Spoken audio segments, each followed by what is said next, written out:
But the Christian response, which I believe, Brian, and I'm gonna ask you this question because I always want to put you on the spot because that's why we're here. Mm-hmm.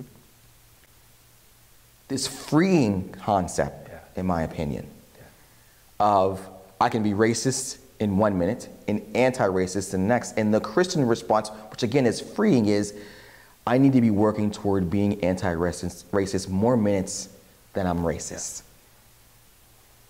I believe that's the Christian response, Brian. And I think that's what we need to draw out of our audience. Yeah, and I think part of it is so, one of the things that I noticed a lot over the weekend is a lot of my kind of evangelical friends, both Presbyterian and not, speak about racism as a spiritual issue, right? It's a matter of the heart. And to be completely honest, I don't think that's wrong. Because it's a changing of the heart. Right? It is. Yeah.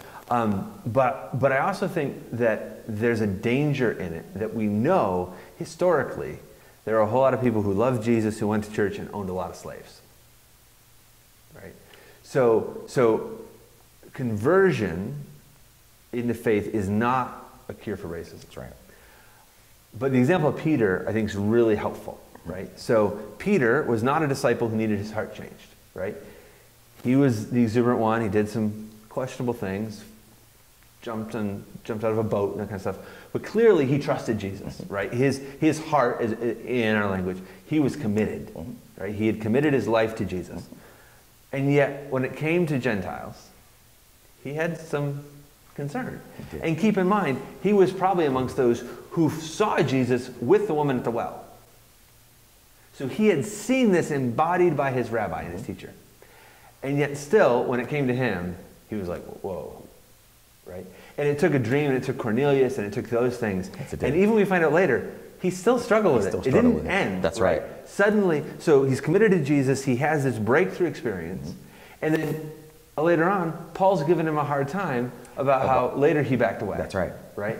And I think that's such a perfect example, and hopefully an encouragement to people to be like, look, you're not going to get it right all the time. I definitely still don't. I have said stuff in public, I've said stuff today that will rub people the wrong way. And that probably implicitly illustrate my own continued racist bias, prejudice, and assumptions, right? But you're not going to get it right the first time, and that's okay. Peter didn't, but it's the recognition that's so critical. The impetus is we're called to love God and love others. And if I'm going to do that, if I'm going to love God and love others, I need to understand what my brothers and sisters in Christ who are not white experience. We are called to reconcile, right? Reconcile. Right? And pursue the reconciliation both individually, that's right, how they've been harmed, and on a much bigger scale to say, we have this broad ministry of reconciliation that we're called to carry out. But you can't do that if you don't know. That's right. Right? That's right. And so